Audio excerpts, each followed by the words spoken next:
Welcome to Digication Scholars Conversations. I'm your host, Jeff Yan.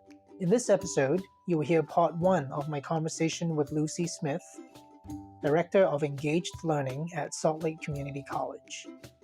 More links and information about today's conversation can be found on Digication's Twitter, Facebook, and Instagram. Full episodes of Digication Scholars Conversations can be found on YouTube or your favorite podcast app. Welcome to Digication Scholars Conversations. I'm your host, Jeff Yan. My guest today is Lucy Smith, Director of Engaged Learning at Salt Lake Community College. Hi, Lucy. Hi. It's great to have you here. Thank you. So, Lucy, you are from Salt Lake Community College. I've had the pleasure of working with SLCC for a number of years. I've been proud to have been friends and a colleague with David Hubert, whom you work with, and others at Salt Lake Community College.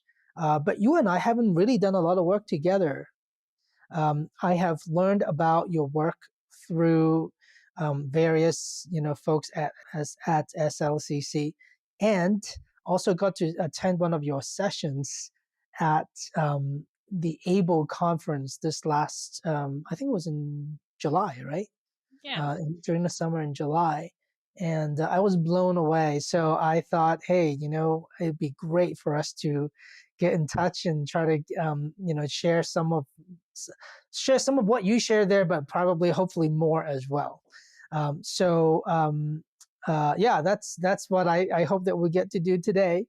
And I also want you to know that I did get to also talk to David Hubert, who's going to be featured in a different episode, and also one of your students, Martin Galsine, who's going to be another episode as well. And so I'm just so excited to be able to highlight some of the amazing work that's happening at Salt Lake.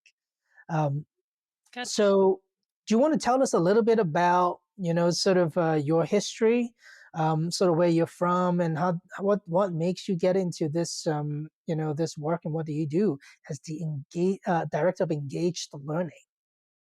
Yeah. So I'll refer to Salt Lake Community College, but most of us refer to it as SLIC. So that's Salt Lake Community College. It rolls off the tongue a little. It's a little more fun than SLCC, right? So when I say SLIC, you'll know what I'm talking about. And I have been at the college now for 9 years.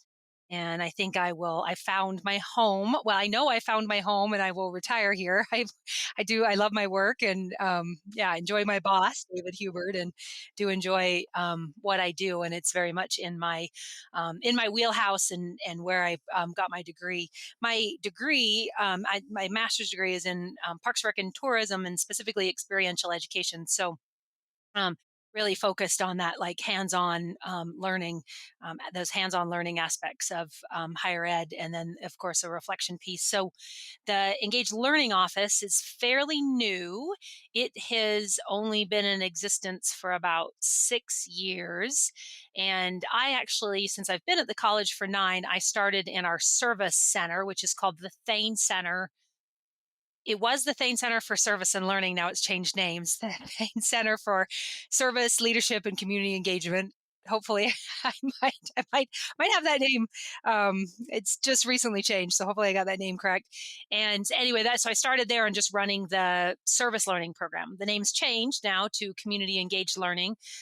That's just follows the trends in the field, and speaks more to the reciprocal nature of the pedagogy. So I support the Community Engaged Learning Program, and then also Study Away, and that's an umbrella term for study abroad and domestic study. So essentially, my office helps support high impact practices in the curriculum, and specifically primarily through faculty development. So helping faculty formally integrate service in the curriculum or global learning in the form of study abroad or domestic study. Yeah, it's a lot of fun, and I get to travel on study abroad trips. Well, I did before COVID, and it has come back, Right. which is great, which I'm thrilled about. Mm-hmm. It's one of my favorite parts of my job, of course. Yeah. And and get to do a lot of things, do work that I care about, that is dealing with important social issues and helping faculty build structures so students can can deal with issues that they care about that's relevant to their learning in the Mhm. classroom. And Yeah. to me, that's really valuable. And it's all things that I care deeply about. Now you there's a lot to unpack there, so I wanted to um, go roll back for a few seconds. You had talked about high impact practice. I think some of our listeners know what it is, but some may not. Do you want to talk a little bit about what it is and what you mean by that? Yeah, sure. Thank you. I should. The term I believe was coined by George Koo, and it's the Association of American Colleges and Universities, and they just changed their name too as well. But American Association of Colleges and Universities. Anyway, they coined the term and helped support a lot of the research that George Koo did. And so George Koo did research on how high impact practices impact students. And specifically, the high impact practices are service learning, right? So community engaged learning, study abroad in the form of like broadly global learning. E-portfolio is one, which I'm sure Jeff that you're aware of, and probably many folks who use e-portfolios in their work and in higher ed, and also learning communities, collaborative learning, first year experiences, and I might be forgetting a couple. I am. Yeah, there are 11 altogether. I always forget some of them. To writing across the curriculum, undergraduate research, Oh, maybe. yes. Yeah. Yes, So undergraduate research and writing intensive. Thank you, yeah, yeah, Jeff. yeah. Yes. Anyway, it's things that a lot of schools do, whether they know they're doing it as an high impact practice. But they do, a lot of schools do this already in many different shapes and forms. They might Yes. do project based learning, they may do capstone projects, they may do all Yes. these different things. Yes. But high impact practice also seems to have a uh, some really great characteristics in that it impacts large groups of people, and in oftentimes a very equitable way too. Yes.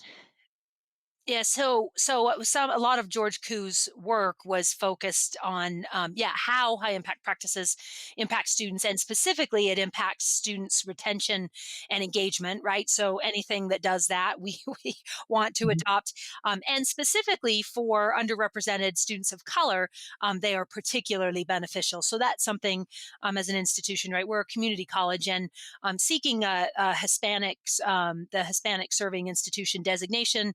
We have a large population of first generation students of color, right? Students who traditionally have been underrepresented in higher education. So we have a really large focus on equity and inclusion, and high impact practices, specifically the community engaged learning program. It's been around, it mirrors the development in the field, and it's been around since 2003, so it precedes me by quite a bit, and has one of the more robust structures at the college for in terms of high impact practices. One of the more robust structures out of all the high impact practices, because it's been around a long time. And it's interesting because we, right, like community colleges for undergraduate research, for example, we don't have undergraduate research is still very much decentralized. So if you Mhm. compare community engaged learning, which is very centralized, I help support it, I track the faculty that I work with, I Mhm. track specific designated classes. I have a committee that approves the courses using a rubric based off national literature and research from other national institutions, right? And there's a renewal process, there's funding involved for faculty, there's funding involved for students, there's recognition, there's honors for students, all of those things that it's very much like has a centralized structure and funding that has been around a really long time. But then you compare that to like undergraduate research. And it's interesting because we are now just having these conversations about undergraduate research. It is happening, but Mhm. there is not any one centralized unit that is helping to support undergraduate research. That is also typical, I believe, of community colleges, right? That we are not research one institutions, Right. right? You We have less of a research focus, and your faculty aren't there necessarily having pure research roles. Where in right. R1 school, some faculty members, their entire job is to research, to do research, and Right. more opportunities in that way. Although Right. I must say that we work with, we have lots of colleagues in such institutions, and at the same time, they're not that structured either. Um, Interestingly, because it's almost like, do you get to have the ear of that particular researcher, and are they willing to do it? Yeah. Yeah. Which is interesting because it's because we're just starting this committee to help support undergraduate research, right? And there's this push to say, hey, we should formalize the structures for undergraduate research. We should provide funding. This takes extra work for faculty. We should provide recognition and funding, and we should track it and do all these things that we do for community engaged learning. Yeah. And then we're like, meh, okay, but right, that takes people, that takes resources. We're now down 7% with our enrollment because COVID has hit us very hard. Mhm. Again, our population of students have been extremely hard hit by COVID. Enrollments are down, and we're actually looking at but very much like significant budget cuts across the college and in academic affairs. We are not looking at hiring additional people, no matter what the need is right now to support undergraduate Right. research. But going back to what we were talking about, one point I wanted to make was you were saying that, and you've said this a couple of times, that right, that these things are happening at many other institutions and there may not be formalized structures. But I would argue, and George Koo argues this, and AAC and you argues this, that really to ensure that high impact practices are making the biggest impact, you should have formalized Absolutely. definitions, structures, right, rubrics, things of that nature, because then otherwise people are just like, oh, I do it. Oh, I do it. Oh, yeah. Hey, yeah, I'm doing community engaged learning and they're doing X, Y, and Z, or I'm doing undergraduate research, but Mhm. without some structure behind it, and you hate to add more bureaucracy, but at the same time, that structure also has there's like a quality control and also support for faculty who want to engage in the work and support for students who want to engage in the work too.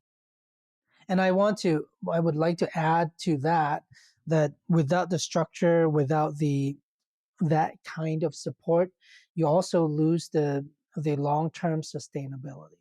That's right. Oftentimes you have that one faculty members who's super, you know, enthusiastic about a certain types of program, and it's great. Sometimes we benefit so much from single individual, but that individual sometimes will retire or will move to a different location or get, hired by someone else, and then suddenly um, you're left with this void that no one can fill, because it was it was basically, created based on one person's charisma and extra work and the extra abilities that they bring to the table.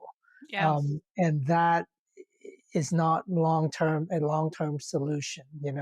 Yeah, that's exactly right. And that's in the community engaged learning realm. That's very much where engaged departments come Mhm. in, right? And Kevin Keskis, who really helped push the engaged department framework forward in the field, that's really part of it. Is that right? Is that this issue of having random designated community engaged learning courses by passionate faculty?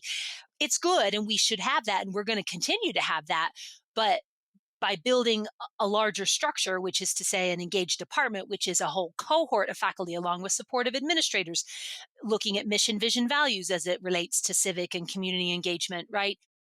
Long term community partners that are department level community partners. It's like building these structures out so that the support for civic and community engaged learning more broadly than just this faculty or that faculty, and more broadly than just on a course level but across the whole department. That's important work that really helps institutionalize civic and community engagement. And that's something where as a community college it makes sense because we've been deeply engaged in that work, and I've been deeply engaged in that work since I started 9 years ago, and it's been really great work that has really been college wide, and we have amazing support very much tied to our communities.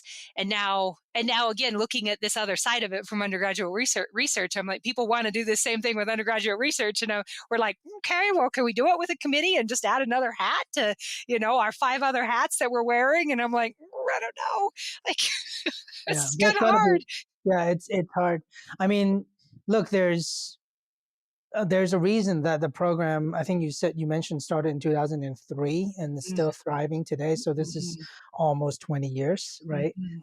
and that's what sustainability looks like when you have that structure that lives beyond one person's initial contribution. I do think that a lot of times in a sort of higher education, it does take the initial sort of push by someone, an initiative, but the initiative needs to go beyond the initiative stage in order to sustain itself for a long period of time. Hmm. Um, so let's talk a little bit about, you mentioned earlier, COVID has made certain things really tough this last few years. All of the study away. I mean, there wasn't travel to any travel to speak of for a little while. Um, what does that do to your program, and how do you deal with that, and how are you coming back now?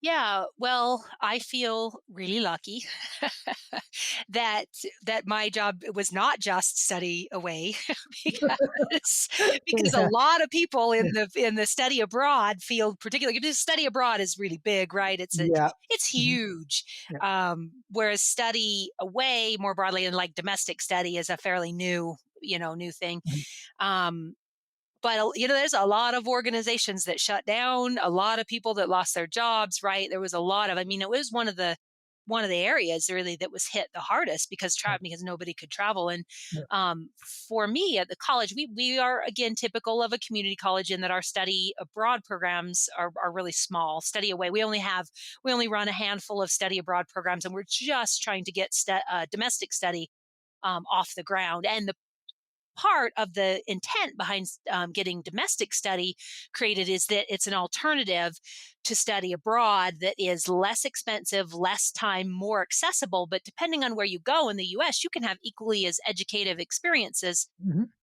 And it can be a more equitable practice, right? Because we can serve more students. So we just ran our first domestic study trip this last summer, but study abroad, yeah, we just basically took a break yeah, for the yeah, past 2 years. We didn't run anything in mm, 2020 or anything in 2021. And then we ran one trip, Costa Rica, this past spring.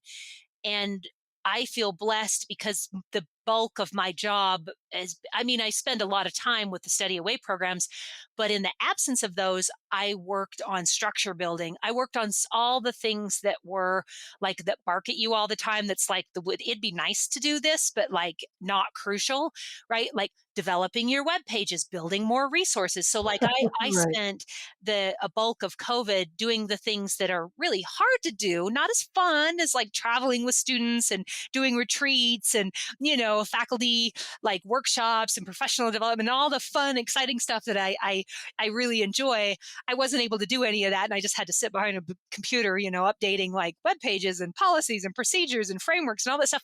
But coming out the other end now, it's all really good because I you are got a really lot of, prepared. yeah, Yeah, you're yes, ready to go. that's right. I got a lot of stuff out of my head and now onto the web. And I updated a lot of our rubrics and just got a lot of things built out with our programs that now can be more sustainable because it's not stuff where I have to always like, you know what I mean, send a special email with here's all the info. I can just here's a link, here's the structure building. So for me, yeah, even though it was really hard because it was not all that fun, frankly, it was good during COVID to spend time on the Yeah, good to mhm, do, the nice to do things versus the like, all the just the crucial yeah. got to be done It's like you stuff. upgraded the program, I did. during that time. I mean, that Yes. that happens to lots of fields, whether even outside of education too. During that time, you kind of get to, if you're able to, if the job still existed, they're able to sustain it, that you were able to use that time to make improvements that usually during a packed schedule, those are all those nice to haves. You always think it's nice to have, but then by the time everything hits, you have no time for it. By the time it comes back around next year, it's just that same nice to have again, That's right? right. And then the same pattern for 20 years. And so That's right. it's it's nice that you got a little bit of time that you can go, oh, wait, hold on.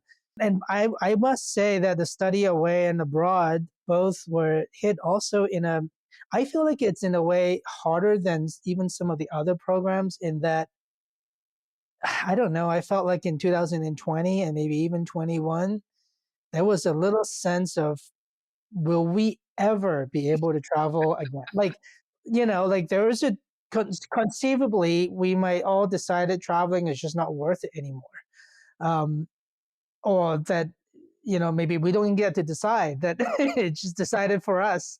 I mean, uh, I, I looked into traveling to Hong Kong like Mm, recently, and the travel policy right now is as such that at least the US, travel.gov site basically recommend if you don't have to go, please don't go because you get there right now. The policy is they will quarantine you automatically in their own location, in their own facilities, and they will quarantine you for any amount of time. And most people are saying is 3 weeks before they might let you out. And if you did catch COVID during that 3 weeks, it's again up to their own treatments. You can't go anywhere. um, and that's tough, right? I mean, that you can't run any programs like that. right. And so in any case, I do think that it's interesting to have the study away thing. I actually have talked to a lot of students who would say study abroad, like actually parents, undocumented, with undocumented parents and undocumented children who say study abroad is, I mean, we tried our hardest to keep ourselves here. We can't go anywhere. Right. We don't have a passport to come back. Right. That's for that's not for us. Right. That's a luxury that we Right. don't get, Right. and it's very it's I think that the ability for them to be able to travel locally could level that playing field by a lot, you know. Yeah. Yeah. Yeah. That's the hope. That's the concept. And so we ran a trip to Louisiana this past summer, and yeah, it was great. It was really interesting. The That students, must have been great. Yeah. and the reflections that students that this is part of. I will shift a little bit here to e-portfolios. And the reason is because I wasn't able to go on that trip. I hurt myself. I hurt my knee, and so last minute I Oh, had a call. Yeah, I'm okay now, but my colleague stepped in, and so I didn't get to go to see how it went and to evaluate. But I was able to, after the fact, we have a requirement in all my programs that e-portfolio students have to use e-portfolio. And so for all the study away programs, as a part of like scholarship funding and just participating in study away, they have to post about it in their e-portfolio, and they have to reflect on it and talk about what the experience was like. And reading the e-portfolios from the students from Louisiana, it was like, it was awesome. It was so good. I mean, must have been amazing. The it, food, the music, yeah, all yeah. that. Yeah.